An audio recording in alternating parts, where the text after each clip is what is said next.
मसीह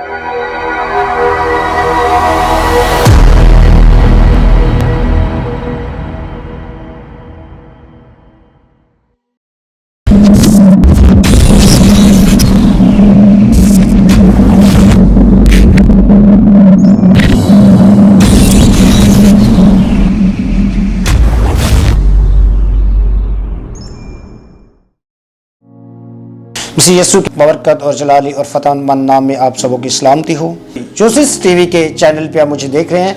इसके डायरेक्टर जो हैं पास्टर गुस्तावो विलानुवा हैं, जो यूएसए में रहते हैं। तो आज उन्हीं की बदौलत ये ऐसा मुमकिन है कि मैं आप लोगों के सामने आ सका हूँ। आज हम कलाम खुदा को देखने से पहले मैं अपना तारीफ करवाना चाहूँगा। मेरा नाम पास्टर नईम भट्टी है। मैं एज ए कोऑर्डिनेटर कराची से हूँ, थियोस मिनिस्ट्री पाकिस्तान से मेरा तल्लुक है। तो इससे पहले कि हम कलाम खुदा की तरफ जाएं, उससे पहले मैं एक छोटी सी दुआ करना चाहूँगा ताकि जितने भी मेरे जिज़ोकार लोग मुझे देख रहे हैं ताकि उस दुआ में शामिल हो। कदूस मेहरबान खुदा, मैं तेरा शुक्र तेरी तारीफ तेरी तमजीद करता हूँ। आज जितने लोग तेरे कलाम की बातें, तेरे मुँह की शीरी बातों को सुने तो उनके वसीला से बाप ये लोग बरकत पाएं। ताकि खुदा हम सबके जहनों को खोलना ताकि तेरे कलाम मुकद्दस की बातें समझ सकें और सीख सकें और उसके मुताबिक अपनी जिंदगी को बसर कर सकें। आमीन। यीशु में आज जब हम कलाम खुदा को देखते हैं तो आज हमारे पास जो है कलाम खुदा है, उसको देखने के लिए मेरे साथ निकालिए नए अहदनामा में अहद जदीद में से मत्ती रसूल की मार्फत लिखा गया अंजीली बयान। मत्ती रसूल की मार्फत लिखा गया अंजीली बयान और उसका 8 बाब और उसकी आयत करीबा नंबर 1। उसके अंदर देखते हैं कि क्या लिखा है। जब वो पहाड़ से उतरा तो बहुत सी भीड़ उसके पीछे हो ली। जब वो पहाड़ से उतरा तो बहुत सी भीड़ उसके पीछे हो ली और देखो एक कोढ़ी ने पास आकर उसे सजदा किया और उसे कहा, ऐ खुदावन, तू चाहे तो मुझे पाक और साफ कर सकता है। मसीह में मेरे अजीजों, आज जब हम कलाम खुदा को देखते हैं, यहां पे हमें एक चीज का जिक्र मिलता है कि जब पहली आयत को हम देखते हैं तो उसके अंदर लिखा है बहुत सारी भीड़ उसके पीछे हो ली। हमने जो टॉपिक लिया है वो है भीड़। अब हमने देखना है कि भीड़ है क्या, भीड़ कहते किसे हैं और भीड़ कौन सी है। भीड़ होती है दो किस्म की, एक जिस्मानी भीड़ और एक रूहानी भीड़। एक जिस्मानी लोगों की भीड़ और एक रूहानी लोगों की भीड़। जिस्मानी भीड़ के क्या काम है और रूहानी भीड़ के क्या काम है। जब हम जिस्मानी भीड़ की बात करेंगे तो उसके अंदर हमें बहुत सारी चीजों को देखने की जरूरत है। जब हम रूहानी भीड़ की बात करेंगे तो उसके अंदर भी हमें बहुत सारी चीजों को देखने की जरूरत है। भीड़ का जो मतलब है लोगों का इकट्ठ होना, लोगों का एक जगह जमा होना, या रश वाली जगह को भीड़ कहते हैं, या हजूम को भीड़ कहते हैं, या एक से जायद लोग जहां पर जमा हो उसको भीड़ कहा जाता है। अब कुछ भीड़ ऐसी होती हैं कि जो खुदा के नाम पर भीड़ें इकट्ठी होती हैं, कुछ भीड़ें ऐसी होती हैं जो दुनियादारी के नाम पर इकट्ठी होती हैं। तो कुछ बात का हम ऐसा भी करते हैं कि खुदा की भीड़ का भी हिस्सा होते हैं और दुनियादारी की भीड़ का भी हिस्सा होते हैं, लेकिन हमें यह नहीं पता कि हम भीड़ का हिस्सा तो हैं पर उसके अंदर हमारा करैक्टर क्या है, हमारा किरदार क्या है, हम करने क्या आए हैं। अब जो दुनिया की बात करें तो इस पे काफी ज्यादा लोग हैं, काफी ज्यादा इंसान पाए जाते हैं। यह भी एक भीड़ है, यह भी एक रश वाली जगह है, यह भी एक हजूम है। जो इतनी दुनिया है यह भी एक भीड़ है। अब जो मेरे और आपके खुदा ने, जो मेरे और आपके खुदा ने हमें इस रूहे जमीन पर भेजा है, वो किस लिए भेजा है। आज हम अगर इस भीड़ के अंदर हैं तो हमें अपने उस करैक्टर को पहचानने की जरूरत है कि हम किस लिए आए हैं और क्या कर रहे हैं। क्या हम खुदा ने हमें इसलिए भेजा कि हम जाकर उस जगह पर रूहे जमीन पर जाकर उसकी इबादत करें, या अपनी जिंदगी को ऐशो इशरत के अंदर गुजार दें। यह हमें डिसाइड करने की आज जरूरत है कि हम किस भीड़ का हिस्सा हैं। उसके बाद जब हम देखते हैं मत्ती रसूल की मार्फत लिखी गई अंजील बयान को, मत्ती रसूल की मार्फत लिखा गया अंजीली बयान के अंदर देखते हैं तो 9 बाब और उसकी 23 आयत करीमा के अंदर जब हम देखते हैं, और जब यीशु सरदार के घर में आया और बांसुरी बजाने वालों को और भीड़ को हुल मचाते देखा। मत्ती रसूल की मार्फत लिखा गया अंजीली बयान और उसका 9 बाब और उसकी 23 आयत करीमा। जब यीशु सरदार के घर में आया और बांसुरी बजाने वालों को और भीड़ को हुल और शोर मचाते देखा। ये भी एक भीड़ है। क्या है ये? एक भीड़ है।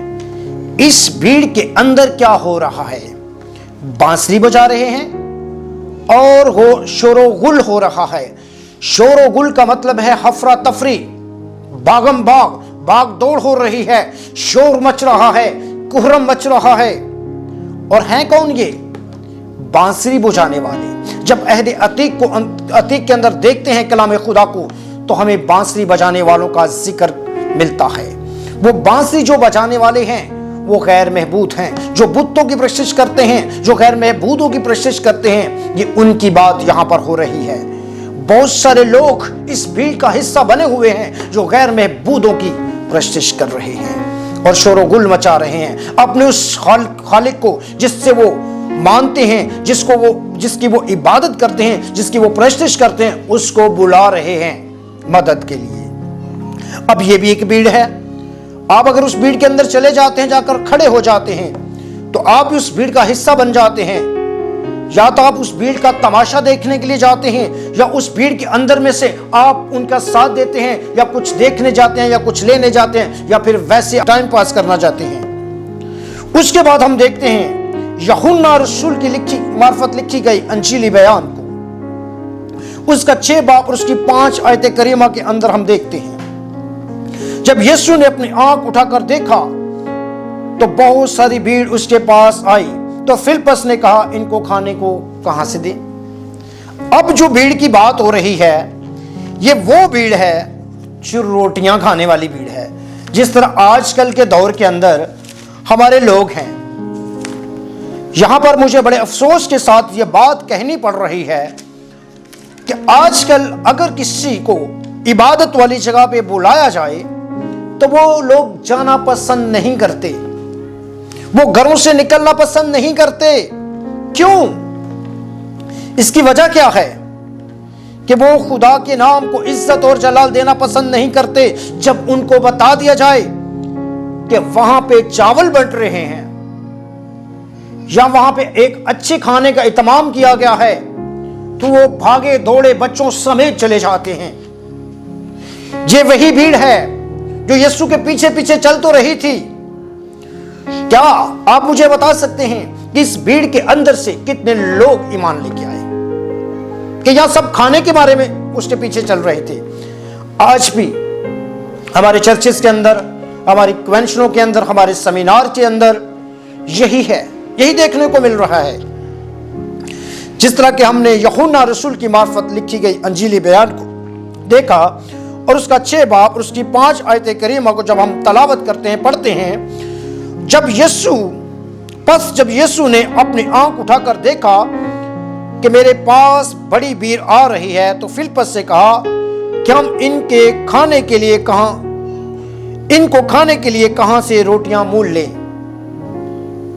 क्योंकि यीशु उनके लिए परेशान था कि ये जो भीड़ आ रही है, ये जो इतने लोग आ रहे हैं, अब हम इनका क्या करें?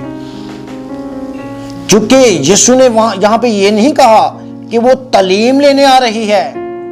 इस बात को गौर करें, पॉइंट को नोट करें। यीशु ने क्या कहा कि इतने जो लोग आ रहे हैं, हम इनके लिए क्या करें? रोटियां कहां से मूल लें? क्योंकि यीशु जो था वो जानता था कि ये नजात पाने वाले लोग नहीं हैं, ये शिफा पाने वाले लोग नहीं हैं, ये कलाम को सुनने वाले लोग नहीं हैं, ये रोटियां खाने वाले हैं।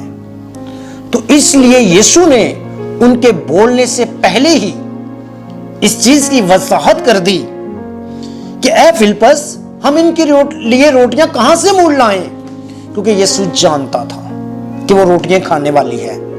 और कुछ नहीं आए करने, सिर्फ रोटियां खाने आए हैं। तो आज हमारे चर्चेस के अंदर, हमारे सेमिनार्स के अंदर, हमारी कन्वेंशनों के अंदर ज़्यादातर लोग नहीं आते। जब उनको बता दिया जाता है कि वहाँ पे खाने का अरेंज है, खाने का इंतजाम हुआ है, तो भागे दौड़े आते हैं, क्योंकि वो कल खुदा के कलाम को सुनने नहीं आते, खुदा की शीरी आवाज को नहीं सुनने आते, या वो नजात पाना नहीं आते, बल्कि क्या करते हैं, रोटी खाने आते हैं।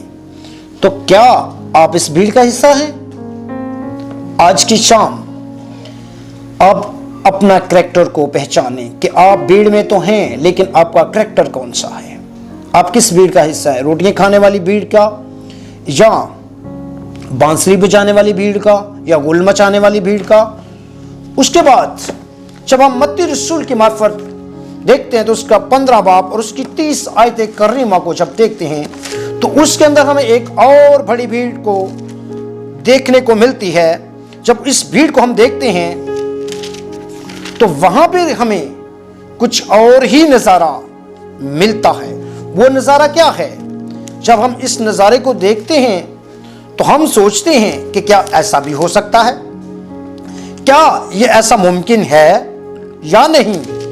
लेकिन ऐसा मुमकिन है कि भीड़ तो है, पर वो किस लिए आई हुई है हमें ये नहीं पता।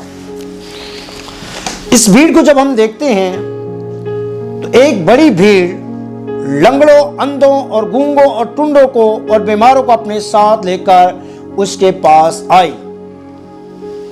अब यहां पे देखते हैं कि एक ऐसी भीड़ है जिसमें लंगड़े भी हैं, टुंडे भी हैं, गूंगे भी हैं, बहरे भी हैं, बीमार भी हैं। आज इसी तरह जब कोई कन्वेंशन होती है, जब कोई खुदा का खादिम आता है, तो बहुत सारे लोग जो कभी चर्च नहीं गए होते, खुदा के कलाम को नहीं सुना होता, खुदा की आवाज को नहीं पहचानते। जब उनको पता चलता है कि वहां पर एक कन्वेंशन हो रही है, वहां पर कोई खादिम आ रहा है बाहर से, तो क्या करते हैं, चलो वो अपने बीमारों को ले चलते हैं। वो नजात पाने के लिए लेके नहीं जाते, वो सिर्फ और सिर्फ शिफा पाने के लिए लेके जाते हैं। आप ये बात भूल गए हैं, शिफा जो है वो चंद दिन की है, लेकिन शाफी जो है वो हमेशा का है। आप शिफा पाने ना जाएं, बल्कि शाफी को ढूंढने जाएं। जब आप उस भीड़ के अंदर से आप शाफी को ढूंढेंगे तो क्या होगा? जब शाफी आपको मिलेगा तो शिफा आपको मिल जाएगी। जब शिफा मिल जाएगी तो आपका अंधापन चला जाएगा, आपका लंगड़ापन चला जाएगा, आपका गूंगापन चला जाएगा और आपकी सारी बीमारियां चली जाएंगी। आप इसलिए उस भीड़ में से उस शाफी को ढूंढें, ना कि अपने बीमारों को इसलिए लेके जाएं कि मैं शिफा पाने जा रही हूं, या वो शिफा पा जाएगा। एक ये भी भीड़ है। तो आप क्या इस भीड़ के अंदर क्या करने गए हैं? क्या करना जाओगे या किस लिए जाना चाहते हैं? आप इस भीड़ का हिस्सा तो बन रहे हैं, लेकिन क्यों बन रहे हैं? सोचिएगा कि क्यों बन रहे हैं। उसके बाद जब मत्ती रसूल की मार्फत हम अंजीली बयान को देखते हैं तो उसके बाद हमें एक और भीड़ का जिक्र मिलता है। मत्ती 15 बाब और उसकी 23 आयतें करीमा को, वहां पर शिगिर्द यही बयान कर रहे हैं कि हम इनके लिए इतनी रोटियां कहां से लेके आएंगे।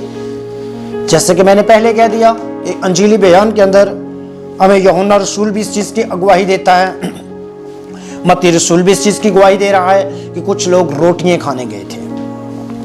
तो फिर आज मुझे और आपको देखना है कि क्या हम किसी इबादत गाह में जाते हैं, कन्वेंशन के अंदर जाते हैं, तो क्या रोटियां खाने जाते हैं, या खुदा के कलाम को सुनने के लिए चाहते हैं, या नजात पाने के लिए चाहते हैं, या अपनी जिंदगी को तब्दील करने के लिए चाहते हैं।